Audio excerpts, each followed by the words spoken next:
নমস্কার বন্ধুরা, আমি তোমাদের জন্য আজকে নিয়ে এসেছি আমার খুশশ্বশুরের টাচের একটা জিনিস, চিংড়ি ভাপা কলি।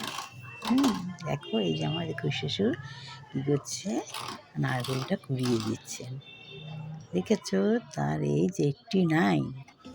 দেখো কী কী লাগছে, পেঁয়াজ কুলি, সর্ষে পোস্ত বাটা আর চিংড়ি।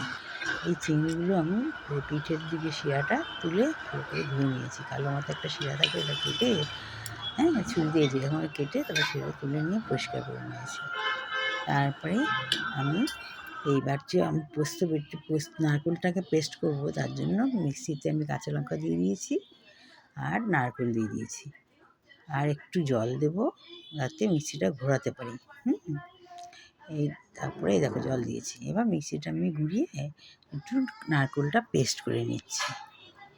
এই যে নারকেলটা পেস্ট করে একটা কাঁচের বোলে, মাইক্রোওয়েভ প্রুফ একটা কাঁচের বোল, ওতে নারকেল পেস্টটা দিলাম, তার সঙ্গে সর্ষে পোস্ত বাটাটাও দিলাম। হাফ দেবো, হাফ যদি পোস্ত হয় তারও হাফ হবে সর্ষে।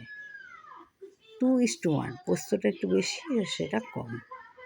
হলুদ দেবো আর নুন দেবো, আর শেষে কাঁচা সর্ষের তেলটা দিয়ে চিংড়ি মাছগুলো দিয়ে ভালো করে মেখে নেব। ওই কাঁচের বোলের মধ্যেই ভালো করে, তাহলে নষ্ট হবে না। আর তার সঙ্গে গোটা কয়েকটা কাঁচা লঙ্কা আমি চিড়ে দিয়ে দেবো।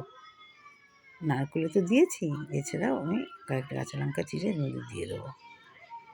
আর আমি পেঁয়াজ কিলিগুলো তোমরা দেখলে না, পেঁয়াজ কিলিগুলো আমি একটু ভেজে রেখেছি, সামান্য সর্ষের তেল একটু ভেজে রেখে দিয়েছি। রেখে সেই পেঁয়াজ কিলি ভাজাটাও আমি চিংড়ির মধ্যে দিয়ে দিলাম।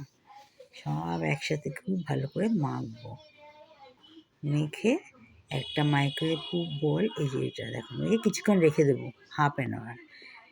রেখে দিয়ে ওই কাঁচের বোলের মধ্যে দিয়ে তার সঙ্গে একটা কাঁচেরই ঢাকনা আছে, ঢাকনা দিয়ে ঢেকে দেবো। দেখো মাইক্রোওয়েভে ঢুকিয়ে দিলাম, দিয়ে কাঁচের ঢাকনা দিয়ে ঢেকে দেবো।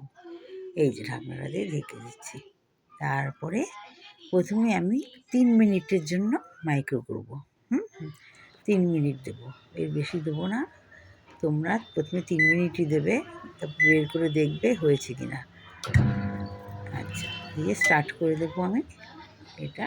দেখো 3 মিনিটে সেট করে নিচ্ছি আমি, সেট করে নিয়ে দেখো ডেট ছিল তো, ওটা আমি 3 করে দিলাম। করে দিয়ে মাইক্রোতে দিয়ে দিলাম। তাহলে 3 মিনিট পর যখন হুইসেল বাজবে তখন নামিয়ে দেখবো হয়েছে কি না। নামিয়ে দেখবো, তখন একটা চিংড়ি একটু তুলে দেখবে যে সেরকম হয়েছে কি না। দেখলে মনেই হবে যে আরেকটু হলে ভালো হয়।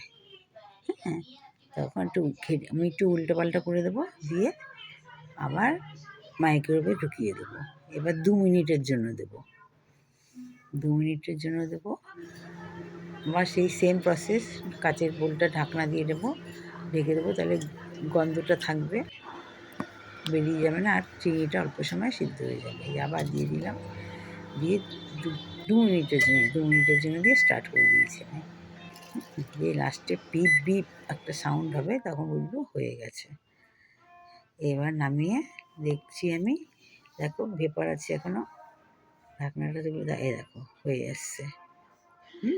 খুব সাবধানে, কাচের বাটি তো সাবধানে থাকবে। এই যে চিংড়ি দেখতে এরকম হবে, খুব নরম থাকবে, বেশি আমি রাখবো না, যে আর 10 মিনিট রেখে দিলাম তা করবো না, তাহলে কিন্তু চিংড়িটা শক্ত হয়ে যাবে। এই যে আমার হয়ে গেল চিংড়ি ভাপা কলি। দেখেছ? তোমাদের ভালো লাগলে, খুব টেস্টি হয়েছে, ভালো লাগলে আমাকে জানিও। আমার চ্যানেলটা সাবস্ক্রাইব করে দিও। পরের ভিডিওগুলো তোমরা তাহলে সহজেই পাবে।